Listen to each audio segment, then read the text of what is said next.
At about this time of year, we advise clients, blah, blah. However, taking the town's economic climate into consideration, our firm is elected to freeze our rates at the level. So, would someone like to make a motion authorizing me to sign this and accept this agreement? So moved. Is it all in favor? Say aye. Aye. Motion carries. Thank you. And by the way, Ken. Can you make the motion? What? Lou second. Who second? Okay. And by the way, now this is one of those things where all of us are smarter than any one of us. We could have done this a month ago. But hey, see if you can save the money, and it worked. And with the number of hours we're putting in,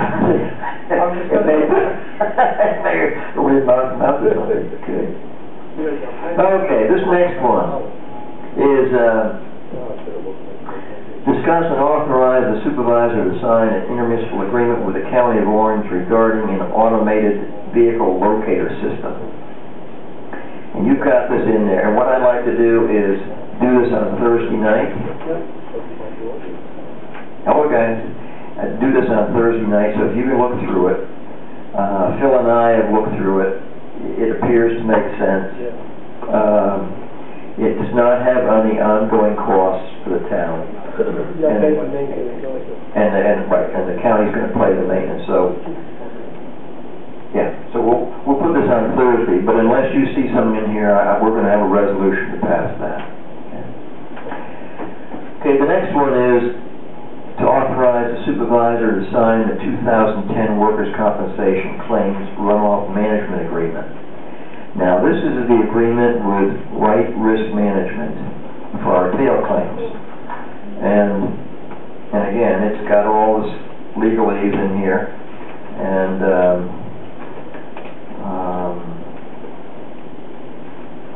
what can I tell you? They're our insurance company, but they would like us to sign this. Dennis, so if you between now and Thursday look through and make sure that we're not signing something, it's probably the same thing we signed last year. Right. Okay? Okay, so that's it for the regular meeting. Does anybody else have anything for the regular meeting? I just noticed that the voting machines are gone. Yes. So they took them out? Yes. So that we can knock them off, or yes.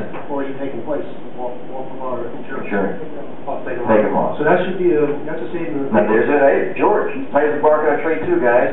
Saving the premium. He saved that money. I don't know, a couple $100. Okay. Whatever it takes. Super. There is one other item I'd like to talk about, just as information for the board, because it is significant. On Friday, we had the water department. They noticed they were losing water pressure in Arcadia Hill. And so they started going around, like, where could all this water be going? Why are we losing water? And Mark Warren and Anthony, they finally discovered a house which looked vacant. They checked it out, and water was running in its back. So they got with the police and got inside and looked at the meter, and 407,000 gallons of water went through this broken pipe inside the house. Lots and lots of damage. This, well, this is my understanding. This is an abandoned house. The people just decided they're going to leave and left, and I don't know if they told anybody or whatever, but it's a significant damage.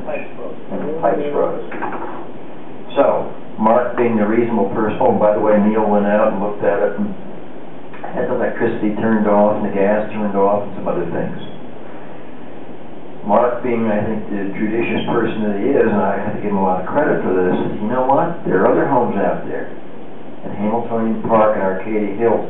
So he rode around and got the names of all the real estate agencies with their telephone number and called them all. And one real estate agent went out to Hamiltonian Park, and sure enough, the pipe had just broke, and they got to it. It was no big deal, minimal damage. They didn't hear from another one. It was in Arcadia Hills on Saturday, and it broke Saturday night. Another major rupture in water, and Neil had to be called. What was it, midnight? I got called at 5:30. 5:30, okay. 5:30.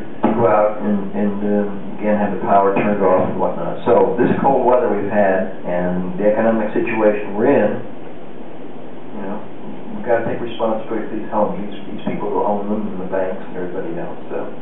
Yes, but I'm really proud of Mark and Anthony and Neil for thinking outside the box to do the things that they needed to do.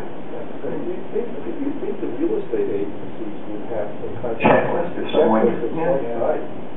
You know, check once every 2 weeks, make sure there's oil in the tank, the heat's on, or, you know, right. Just keep the heat up, go home. Yeah, but they run out of, fuel.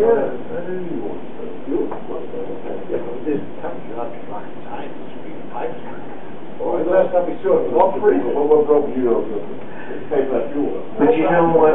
It was, in addition to being cold, it was windy. Yeah. And that wind on the side of the leading edge of the house, without, if there are any pipes on there, they're the first to go. And that's what happened in Warren Hamilton Well, Park. now they're going to come in and ask us for relief. Yep. Well, we know But that's their problem. that's their problem. Let them come Right. right now. I got the answer to that one. It was 407,000 gallons, about $5,000 worth of water. Take the bulldozer that out. Oh, yeah. Okay, so would someone like to make a motion that we adjourn the meeting and go into executive session to discuss the PD 211 status? By the way, before you go into it, I applaud Mark for what he did. I do too. He deserves a heck of a lot of credit. He took that I initiative. want to say that. Thank you. Out loud. Yeah. That's it. Okay. JRC litigation status, sewer negotiation with the village, ADC litigation status, Owens Road litigation status, Time Water franchise renewal, and tax surcharge update, with the intent not to return. So moved. Is there a second? Second. All fair say aye. Aye. Well, that carries.